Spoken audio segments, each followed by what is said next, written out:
शबरी श्री राम की परम भक्त थी, जिन्होंने राम को अपने जूठे बेर खिलाए थे। शबरी का असली नाम श्रमणा था। वह भील समुदाय के शबर जाति से संबंध रखती थी। इसी कारण कालांतर में उनका नाम शबरी पड़ा। उनके पिता भीलों के मुखिया थे।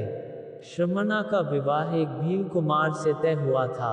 विवाह से पहले कई 100 पशु बलि के लिए लाए गए, जिन्हें देख श्रमणा बड़ी आहत हुई। यह कैसी परंपरा, ना जाने कितने बेजुबान और निर्दोष जानवरों की हत्या की जाएगी। इस कारण शबरी विवाह से एक दिन पूर्व भाग गई और दंडकारण्य वन में पहुंच गई।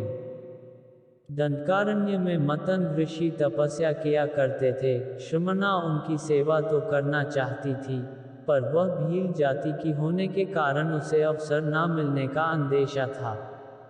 फिर भी शबरी सुबह सुबह ऋषियों के उठने से पहले उनके आश्रम से नदी तक का रास्ता साफ कर देती थी, कांटे चुनकर रास्ते में साफ बालू बिछा देती थी।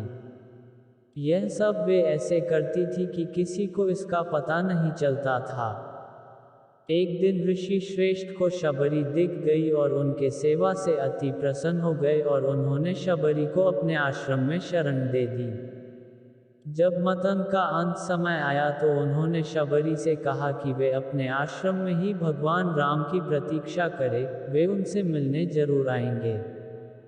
मतंग ऋषि की मौत के बाद शबरी का समय भगवान राम की प्रतीक्षा में बीतने लगा। वह अपना आश्रम एकदम साफ रखती थी। रोज राम के लिए मीठे बेर तोड़कर लाती थी।